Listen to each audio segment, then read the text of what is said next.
ಪಶ್ಚಿಮ ಬಂಗಾಳದಲ್ಲಿ ಟಿಎಂಸಿ ಪಕ್ಷ ಕಾಂಗ್ರೆಸ್ ಜೊತೆಗೆ ವಿಲೀನವಾಗುತ್ತಾ ಅನ್ನೋ ಪ್ರಶ್ನೆ ಎದುರಾಗ್ತಾ ಇದೆ. ಸೋನಿಯಾ ಗಾಂಧಿ ಅವರನ್ನ ಮಮತಾ ಬ್ಯಾನರ್ಜಿ ಅವರು ಭೇಟಿಯಾಗಿದ್ದಾರೆ. ಈಗ ಟಿಎಂಸಿಯಲ್ಲಿ ಬಂಡಾಯ ಬೆನ್ನಲ್ಲೇ ರಹಸ್ಯವಾಗಿ ಚರ್ಚೆ ಮಾಡಿದ್ದಾರೆ. ಪಶ್ಚಿಮ ಬಂಗಾಳದಲ್ಲಿ ಟಿಎಂಸಿ ಜನಪ್ರತಿನಿಧಿಗಳು ಬಂಡಾಯ ಎದ್ದಿದ್ದಾರೆ. ಈಗ ಟಿಎಂಸಿ ಮುಖ್ಯಸ್ಥೆ ಮಮತಾ ಬ್ಯಾನರ್ಜಿ ಅವರ ವಿರುದ್ಧವೇ ಆಕ್ರೋಶ ವ್ಯಕ್ತವಾಗ್ತಾ ಇದೆ. ಹೀಗಾಗಿ ಮುಚ್ಚಿದ ಬಾಗಿಲಿನ ರಹಸ್ಯ ಸಭೆ ತುಂಬಾ ಕುತೂಹಲ ಮೂಡಿಸ್ತಾ ಇದೆ.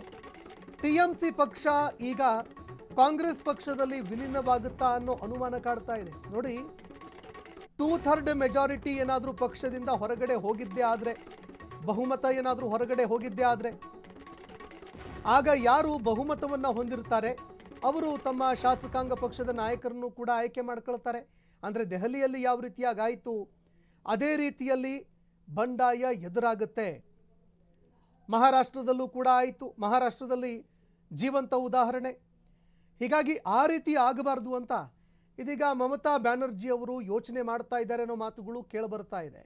ಕಾಂಗ್ರೆಸ್ನಲ್ಲಿ ಟಿಎಂಸಿ ವಿಲೀನ ಮಾಡುವಂತೆ ಸೋನಿಯಾ ಗಾಂಧಿ ಅವರು ಸಲಹೆ ಕೊಟ್ಟಿದ್ದಾರೆ.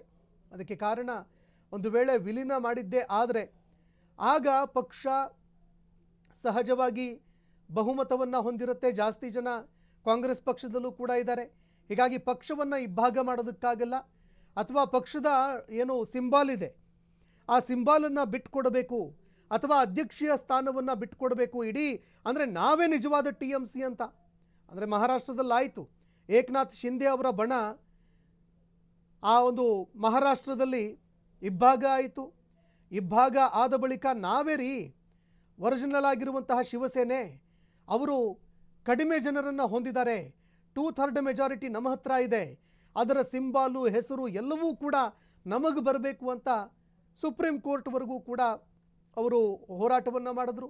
ಆದರೆ ಕೊನೆಗೂ ದಕ್ಕಲಿಲ್ಲ, ಅದು ಬೇರೆ ವಿಚಾರ. ಆದರೆ ಈಗಲೂ ಕೂಡ ಟಿಎಂಸಿ ಜೊತೆಗೆ ಅಂತಹ ಒಂದು ಘಟನೆ ನಡೆಯೋ ಸಾಧ್ಯತೆ ಇದೆ. ಹೀಗಾಗಿ ಸಹಜವಾಗಿ ಕಾಂಗ್ರೆಸ್ ಜೊತೆಗೆ ವಿಲೀನ ಮಾಡಿಕೊಂಡಿದ್ದೆ ಆದರೆ ಅಂತಹ ಅವಕಾಶ ಅವರಿಗೆ ಸಿಗೋದಿಲ್ಲ ಅನ್ನೋ ನಿಟ್ಟಿನಲ್ಲಿ ಮಮತಾ ಬ್ಯಾನರ್ಜಿ ಅವರು ಪ್ಲಾನ್ ಮಾಡ್ತಾ ಇದ್ದಾರೆ ಅನ್ನೋ ಮಾತುಗಳು ಕೇಳಿಬರ್ತಾ ಇದೆ.